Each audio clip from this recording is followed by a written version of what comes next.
السلام علیکم جی، میں ہوں آپ کا میزبان محمد اصغر اور آپ دیکھ رہے ہیں ہمارا YouTube channel Pendu boy T V. تو آج ہمارے ساتھ جو شخصیت موجود ہیں وہ کسی تعارف کی محتاج نہیں ہے، جن کا ایک دوڑا ہے کہ اس چار دیندہ فقط یارانہ جے ہووے تاں کے نہ ہووے تاں کے قید آباد والوں اے تھوڑا شہر ہے، تھوڑے لوگ ہیں، تھوڑا حق ہے، تساں پہ وسو اے راز نا دا ایک دیوانہ جے ہووے تاں کے نہ ہووے تاں کے۔ ایک بہت بڑے شاعر ہمارے ملک کا احساسہ جناب جاوید راز صاحب موجود ہیں، جن کی آواز کانوں کے راستے سیدھا دل میں۔ السلام علیکم سر۔ السلام۔ سب سے پہلے سر بہت شکریہ کہ آپ نے اپنے قیمتی وقت میں سے ہمارے لیے ٹائم نکالا۔ اصغر صاحب آپ کا شکریہ، Pendu boy T V YouTube channel, آپ کا اسپیشل شکریہ کہ آپ میرے پاس تشریف لائے۔ بہت شکریہ سر۔ سر ہمیں یہ بتائیں کہ آپ کو شاعری کرتے ہوئے کتنا عرصہ ہوا ہے؟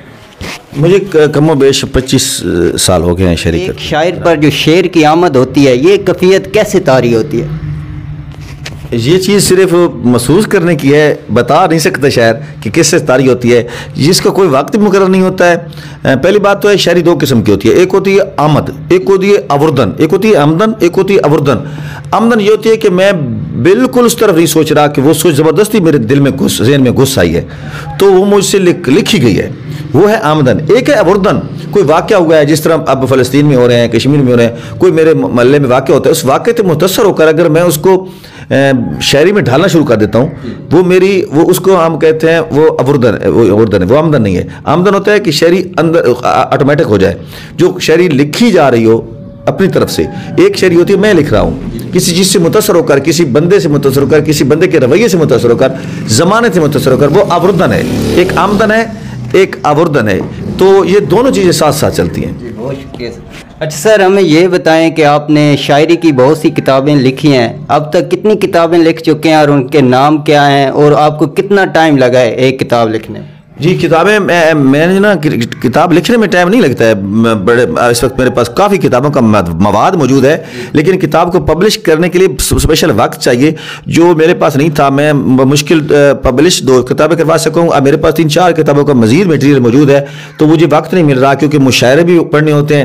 جب یہ سوشل میڈیا کی وجہ سے مقبولیت میں اضافہ ہوا ہے تو روز کہیں نہ کہیں جان ہوتا ہے، پھر سفر بھی ہوتا ہے، تھکاوٹ بھی ہوتی ہے، سونا بھی ہوتا ہے، اور سوشل میڈیا پر بھی آنا ہوتا ہے، تو اس صورت میں کتاب کو پبلش کرنے کے لیے جو وقت درکار ہے وہ میرے پاس نہیں ہے، ادروائز میں 3-4 کتابیں اور لکھ لیتا۔ تو بہرحال میں کوشش کروں گا، وقت نکالوں گا کتابیں کے لکھنے۔ یہ ہے پرانی چیز، لیکن کتاب کا اور قاری کا ساتھ جو ہے وہ ہوتا ہی رہتا ہے۔ جب سوشل میڈیا آیا ہے تو اس نے کتاب کو بہت پیچھے دھکیل دیا ہے، اب لوگ کتابیں پڑھنے کا تردد نہیں کرتے، اس لیے شاید شاعر کتابیں کم لکھ رہے ہیں۔ میں کوشش کروں گا کہ اس چیز کو، اس روایت کو دوبارہ بحال کروں۔ سر مارکیٹ میں آپ کی کون کون سی کتابیں اویلیبل ہیں اور کیا نام ہے؟ 2 کتابیں میری مارکیٹ میں اویلیبل ہیں۔ پہلی کتاب جو ہے صنم وکدے وکدے، اور دوسری پنجابی کتاب کا نام ہے ہک راز نہ سہی۔ سر اس کے علاوہ آپ نے زندگی میں بے شمار مشاعرے کیے ہیں، تو وہ کون سا مشاعرہ تھا جو آپ کے لیے یادگار یا آپ کی پہچان بنا؟ تقریباً میرے نا پہلے مشاعرے سے لے کر آج تک میرے لیے سارے مشاعرے یادگار ہیں۔ اللہ تعالیٰ نے میرے سٹیج پرفارمنس میں، شاعری میں برکت رکھی ہے۔ میں جہاں بھی گیا میں مطمئن ہوا، میں نے لوگوں کو اپنا طور پر صحیح پیغام پہنچا سکا، اور لوگوں نے میرا پوری توجہ سے کلام سنا، اس لیے مجھے نہیں کہیں بھی میں مایوس نہیں ہوا۔ میں کسی ایک مشاعرے کا نام نہیں لے سکتا، چونکہ اب تک ہزاروں مشاعرے ہو چکے ہیں اور ہزاروں ہی کامیاب ہیں، کسی ایک مشاعرے کا نام نہیں لے سکتا میں کہ یہ میرا مشاعرہ کامیاب تھا۔ اب یوٹیوب پر دیکھ لیں، سینکڑوں مشاعرے میرے کامیاب مشاعرے ہیں۔ اچھا سر ہمیں یہ بتائیں کہ زیادہ تر شاعروں کی آپس میں نہیں بنتی، اس کی کیا وجہ ہے؟ صرف شعروں کی بات تو نہیں ہے، مولویوں کی بھی نہیں بنتی، سیاستدانوں کی نہیں بنتی۔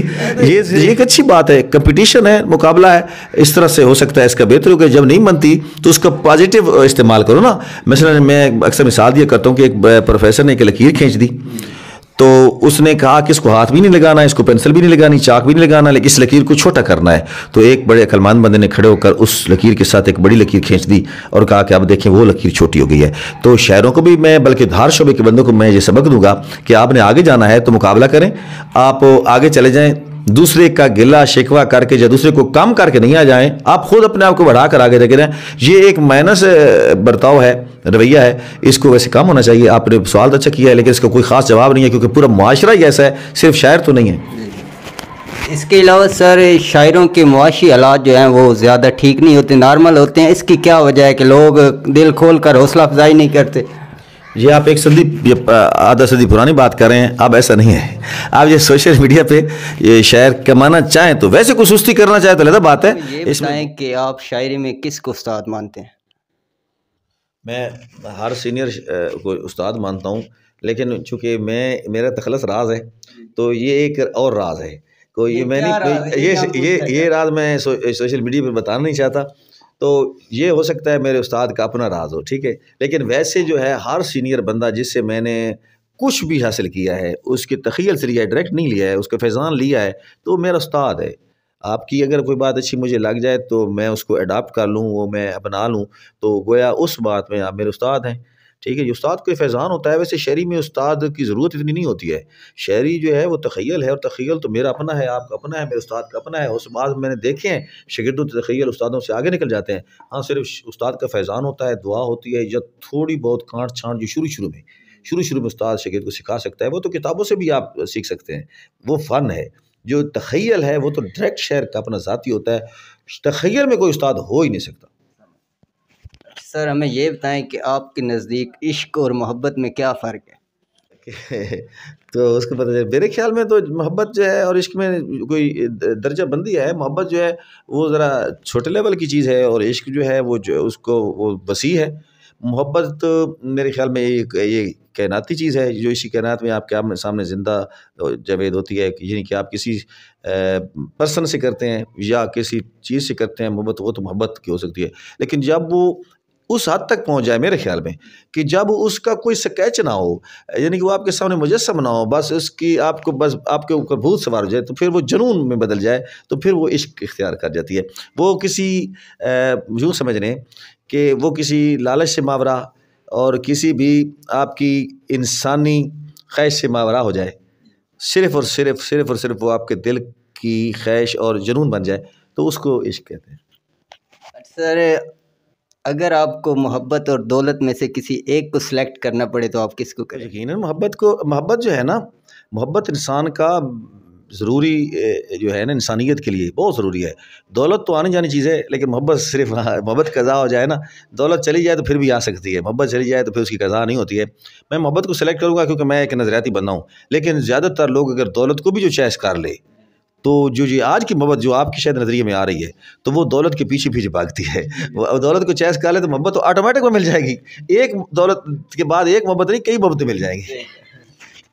سر ہمیں یہ بتائیں، ہم آپ کے چاہنے والے سننا چاہتے ہیں کہ آپ نے سیاست میں بھی حصہ لیا، آپ نے ٹی ایل پی میں ایم پی اے کی سیٹ کے لیے سٹینڈ کیا، تو یہ شاعری کرتے کرتے یہ خیال کیسے آیا آپ؟ یہ خیال نہیں آیا. میری پچھلی شاعری ساری دیکھ لیں تو اس میں آپ کو پتہ چلے گا کہ میں معاشرے سے متاثر ہو کر لکھتا ہوں. میں معاشرے کو بدلنا چاہتا ہوں. میں ری ایکشن کرتا ہوں. میں صرف دوڑا مایا یا چھلا گانا یا میں صرف توصیف جمال جو حسن کی شاعری نہیں کرتا. میں انسانی رویوں سے ہٹ کر پھر میں علاقے جو ہے نا اپنا ملک کے اپنے ماحول پر بھی بحث کرتا ہوں، جس کو پروٹیسٹڈ پوئٹری کہتے ہیں، احتجاجی شاعری کہتے ہیں. جب میں خود ہوں ہی احتجاجی، چاہے شاعر ہوں لیکن ہوں ہی احتجاجی، تو یہ سیاست تو میرا جو سمجھ لیں کہ میرا شروع سے مائنڈ ہے. کیونکہ میں جب چاہتا ہوں کہ یہ کیوں ہے، یہ کیسے ہے، اس کو ایسے نہیں ہونا چاہیے، اس کو ایسا ہونا چاہیے، تو گویا میں پوئٹری بھی سیاسی کر رہا تھا. اس سے پہلے میں سیاست میں ہوں. اگر دیکھیں تو میں پہلا شعری سیاست سے لکھ رہا ہوں. میں تو 20-25 سال سے سیاست میں ہوں. ہاں عملی سیاست کی بات کریں کہ اب میں عملی سیاست میں آیا ہوں. میں خود چاہتا ہوں کہ میں آگے بڑھ کر، پہلے تو میں لوگوں کو پیغام دے رہا تھا کہ آپ ایسا کریں، ایسا نہیں ہونا چاہیے، ایسا ہونا چاہیے، یہ کیوں ہے. وہ تو میں کر رہا تھا شعری کے ذریعے، لوگوں نوجوانوں کو تیار کر رہا تھا. اب میں نے سوچا ہے کہ وقت ہے کہ میں خود آگے جا کر اس کو بدلنے کی کوشش کروں، روٹ لیول کی سیاست کروں. تو دوسری بات یہ ہے کہ جب میں سیاست میں آؤں گا تو مجھ کو دیکھتے ہوئے، کیونکہ میں پیراشوٹر نہیں ہوں، اوپر سے نہیں آیا ہوں، میں روٹ لیول ہوں، نیچے سے آیا ہوں. تو جب مجھے دیکھیں گے، نیا آنے والی نسل دیکھے گی، تو ان کو ایک سبق ملے گا کہ کوئی بھی نیچے سے اوپر جا سکتا ہے، کوئی بھی اپنے ملک کو بچا سکتا ہے، اپنے معاشرے کو بچا سکتا ہے. اس طرح سے میں اپنے نوجوانوں کے لیے سبق بننا چاہتا ہوں. اس لیے میں آیا ہوں تاکہ آنے والا ہر نوجوان یہ سوچے کہ اگر جاوید راز حاصل کلاس سے آیا ہے تو لوئر مڈل کلاس کے لوگ جب میرا رستہ اختیار کریں گے ہزاروں کی تعداد میں، لاکھوں کی تعداد میں، تو یقیناً اللہ تعالیٰ اس ملک سے یہ جو نحوست ہے اس کو نئے نوجوانوں کی سیاست کی بدولت ختم کرے گا. میں یہ چاہتا ہوں کہ اکیلا میں نہیں، میرے ساتھ پورے نوجوان آگے آئیں اور اس ملک کی جو یہ منحوسیت ہے اس کو ختم کرنے کی کوشش کریں. میں اس لیے میدان میں آیا ہوں, میں ایک مثال بننا چاہتا ہوں, لوگوں کے لیے ایک رستہ بننا چاہتا ہوں. تو انشاءاللہ نوجوان آئیں گے, میرے ساتھ آئیں گے. میں تو چاہتا ہوں کہ بلکہ میرا اگلا نعرہ بھی یہی ہے کہ ہمارا لیڈر ہمارے جیسا. تو انشاءاللہ جی ہماری اور ہمارے ویورز کی سپورٹ آپ کے ساتھ ہے. اور اس کے علاوہ سر جیسا کہ سب جانتے ہیں کہ آپ پی ٹی آئی کا بھی حصہ رہے ہیں, تو پی ٹی آئی سے آپ طریق لبیک میں کیسے آئے؟ پی ٹی آئی سے کو باقاعدہ ریگولر کبھی بھی پی ٹی آئی کا حصہ نہیں رہا, لیکن میں عمران خان کو سپورٹ کرتا رہا ہوں, شروع سے کرتا رہا ہوں. اور میں خان صاحب کو بالکل مخلص اور ایماندار لیڈر سمجھتا تھا, بلکہ میں سمجھتا ہوں. اب بھی میں عمران خان کی مذمت نہیں کروں گا, میں نومی کی مذمت کرنے والوں میں سے نہیں ہوں. میں پہلے آ گیا تھا سعد بھائی کے پاس, اور میں ٹی ایل پی میں آیا ہوں اپنی سیاسی انداز میں, اپنے پلانے کے مطابق آیا ہوں. مجھے کوئی کسی سے سروکار نہیں ہے. میں نے پی ٹی آئی کو نہ جوائن اس لیے کیا تھا کہ مجھے کسی کا پریشر تھا, نہ میں نے پی ٹی آئی کو چھوڑا اس لیے کہ میں نہ کسی کا مجھے پریشر ہے. میں پریشر پہ آنے والا ہوں بھی نہیں. آپ میری پوئٹری کی تاریخ دیکھ لیں, اب میری سیاست کی تاریخ بھی اسی طرح سے ہوگی جس طرح میں نے پوئٹری کی ہے, جس انداز میں, جس جارحانہ انداز میں, جس دلیری میں, اور میں نے پوئٹری کی ہے, اسی طریقے سے میں سیاست بھی کروں گا. اور انشاءاللہ چونکہ مجھے ہر چیز میں 19 ہوتا ہے 20 ہوتا ہے. میں پہلے پی ٹی آئی کو بہت بہتر سمجھتا تھا اپنے لیے, یہ نہیں کہ میں اس کو اب غلط سمجھتا ہوں. تو اب میں ٹی ایل پی کو بہتر سمجھتا ہوں اپنے لیے. جو مجھے اپنے انداز سے کام کرنے کا موقع مجھے شاید پی ٹی آئی میں محسوس نہ ہوا ہو, میں نہ کر سکتا ہوں, اب میں ٹی ایل پی میں کروں گا. مجھے پتہ ہے میں ٹی ایل پی میں جو میرے نظریات ہیں, جو میرے احساسات ہیں, وہ ٹی ایل پی سے میچ کرتے ہیں. جب میں کروں گا میری لیڈرشپ جو ہے مجھے حوصلہ افزائی کرے گی. ہو سکتا ہے یہی باتیں اگر میں پی ٹی آئی میں کرتا مجھے شاید لیڈرشپ وہ نہ کرنے دیتی, تو اس کو شاید میں نے اپنے لیے موافق نہ سمجھاؤ. تو اس لیے سمجھاؤ تو میری سیاسی مجبوری ہے. میں اپنے لیے, اس میں کسی کو اختلاف ہو سکتا ہے, اپنے لیے پی ٹی آئی سے بہتر سیاست کے پلیٹ فارم کو ٹی ایل پی سمجھتا ہوں. بہت شکریہ سر, آپ سے مل کر بہت اچھا لگا. اینڈ پہ آپ کی نظر ایک شعر کہ بھرم رکھا ہے ہم نے چاند کا ورنہ, بھرم رکھا ہے ہم نے چاند کا ورنہ, آپ کا بازو پکڑتے اور اس کے روبرو کرتے. دعا ہے سر اللہ پاک آپ کو مزید کامیابیاں عطا فرمائے. آخر پہ آپ ایک کوئی شعر یا دوڑا سنائیں گے, اسی کے ساتھ اجازت. جی میں آپ کے لیے ایک شعر, آپ کے چینل کے لیے ایک شعر سناتا ہوں کہ ظالم دے حق وچ کعبے دے کسی طور غلاف نہیں ہوندے, زم زم دے وضو بے فیدن دل جے تائیں صاف نہیں ہوندے, بھاویں 7 نہیں 700 چکر چکٹ انج راز طواف نہیں ہوندے, اللہ معاف کرے پر بندیاں دے حق